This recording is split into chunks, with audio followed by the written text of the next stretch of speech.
The Elgin County Railway Museum, located in St. Thomas, Ontario, was established in 1988 in the historic Michigan Central Railroad Workshops. The museum was founded to preserve, teach, and to display to the public the rich heritage of the railroads and their role in the development of St. Thomas and Elgin County. With the hard work of the museum volunteers, these shops continue as the longest continuously operating railroad shops in North America, where the generations of railway men have restored and maintained locomotives and rolling stock using skills built up over decades. The Elgin Historical Society was able to sit down with longtime volunteer John Parsons. John is an enthusiastic railway historian and also a veteran of the Pierre Marquette, Chesapeake, and Ohio shops.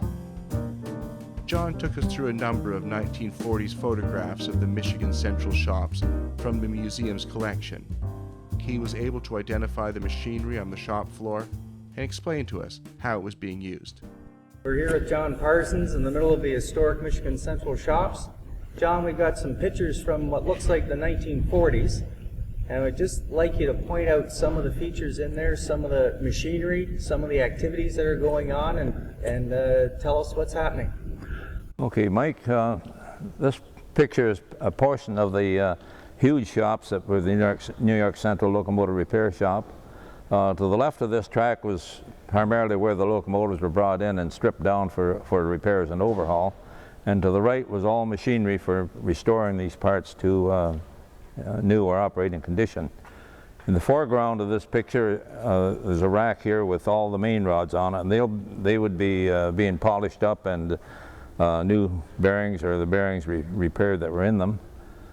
In behind it is a huge boring mill and a pile of tires. Now these, the locomotive main wheels all had tires that were shrunk on, and they would wear out over a period of 4 or 5 years. Maybe they'd been through the shop for turning at least 3 times, maybe 4 times before they'd be worn out and condemned and new ones put on.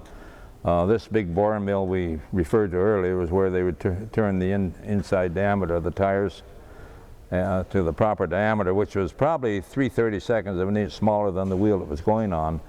They were then heated up with a kerosene, flamethrower ring that fit around the tire and had miniature holes that the kerosene come out, or the flames come out rather, and heat the tire up, and when it was heated up enough it would expand and slide onto the wheel where it would shrink, and that would lock it in place. Several gantry or jib cranes that they used for lifting the parts in and out of the machinery. Well, the machine called a planer sets back in here behind this pile of tires, and it planed flat surfaces. It had a table that moved back and forth under the tooling, such as guide bars and things like that that needed resurfacing.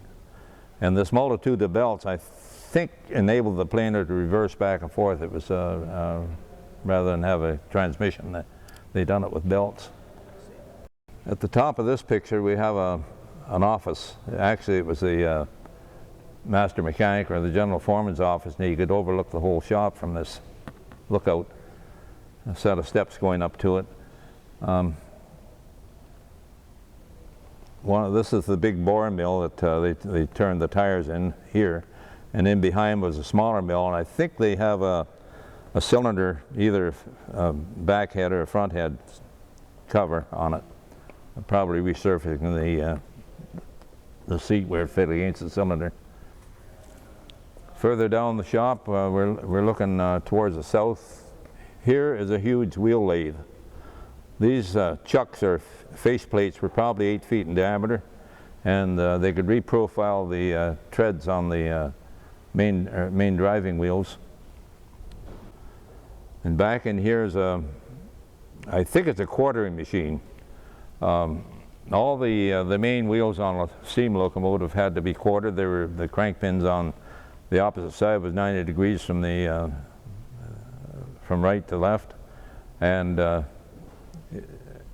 they had to be, like, all the sets had to be the same angle and the same distance off center, all the pins, so that there was no binding.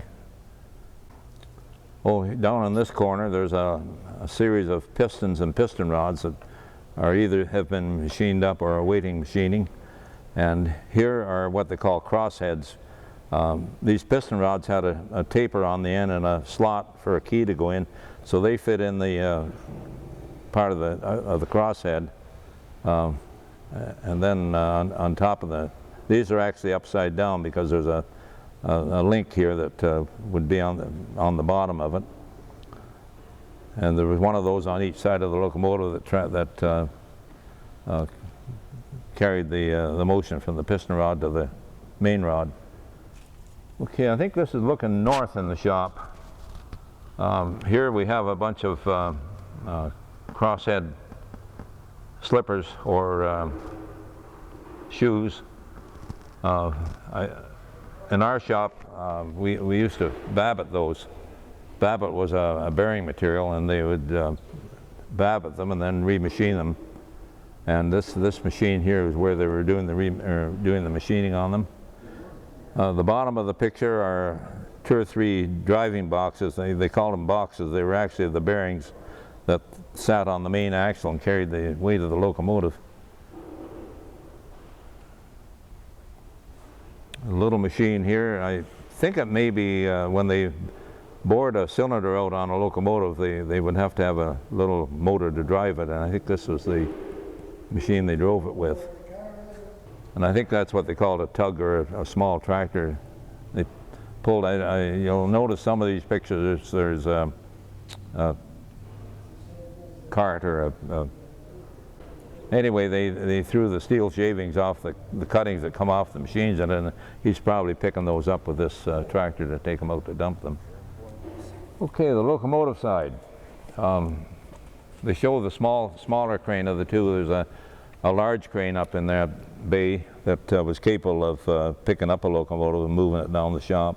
It had 250-ton carriages on it. These locomotives are in various stages of disrepair, either coming or going. It's hard to tell in this picture. In the very front here, there's part of what they call the tender, or the coal and water car that's behind the locomotive. You'll notice some handrails. That was a Canadian regulation or law that the coal bins had to have these handrails on to protect the fireman in case he had to go back over the coal. The first locomotive has its wheels under it, and the boiler jacket and the asbestos cladding has been stripped off, and they're probably repairing all these things that look like rivets are what they call stay bolts. They had to be repaired periodically, and so we got I think it's 5 locomotives here. There's 2 that have the cabs. That one's fairly complete by the looks of it. One here with the cab off and the boiler being stripped down. This one has a cab on and no jacket by the looks of it, and this one, of course, the boilers are completely exposed on them. And this small crane was a second-hand crane that was put in the shops a few years after it was built. Right now it's what I would call asymmetrical. It's this long tapered end is very short on the other end, as though the crane had originally been in a longer bay, and they've shortened it up to fit this one. The reason for the difference in cranes, like the 150-ton was very slow to operate, and these smaller cranes were quite rapid, and of course they would handle less tonnage. This was capable of, I think it was a 10-ton crane, and they could pick up smaller parts of the locomotives and move them around there. A lot of work was done in the roundhouse on them. You know, a lot of tests. There was a monthly test, and a 3-month test, and 6 months, and each one entailed working on different parts of the boiler or the machinery on the locomotive. And certainly they would have to have the flues taken out, I'll say, on a 5-year cycle, and the inside of the boiler shell inspected, and new flues put in, or any cracks that were showing up, they would have to patch. And there was a specification for the patches too, the number of rows of rivets they'd have to have for it. And they put new flues back in and then put a test on the boiler, and they generally, what they called a hydrostatic test, which was a water test. I think it was about a 75 or 100% over boiler pressure, which on our engine down here is 275 pounds, so they'd have to static test it up pretty near 100% more than that. Yeah. But they wore badly. The running gear wore out. The wheels would have to be all reprofiled in the various lathes they had in the machine shop. And in the case of the big main wheels, if they wore down too much, then the tires would have to be replaced on them. And of course, the rod bearings and the bearings that the axles ran on, and various appurtenances. There was the air compressor, the stoker, and the generator. They would all have to be overhauled and brought back to standard. And the railways, when I went from railway to industry, there was quite a difference. When on the railway, you done things whether they needed to be done or not. Like if it said repack all the valves in the cab, well, you repacked all the valves in the cab. Whereas in industry, they didn't worry about it until it started to, be really leaking badly and almost impossible to tighten up again to stop the leaks. But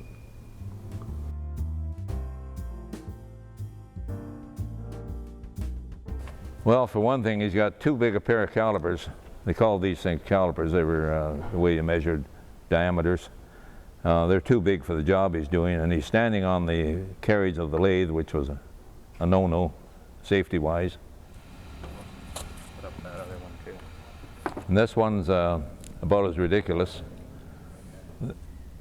This hex here is a nut that held the rod onto the crank pin, and he's trying to loosen it off, but he's got a great big huge chisel and a hammer that, well, wouldn't do much. And this was typical of machinists back in those days. This is what they call waste. You always carried that in your pocket to wipe your hands on.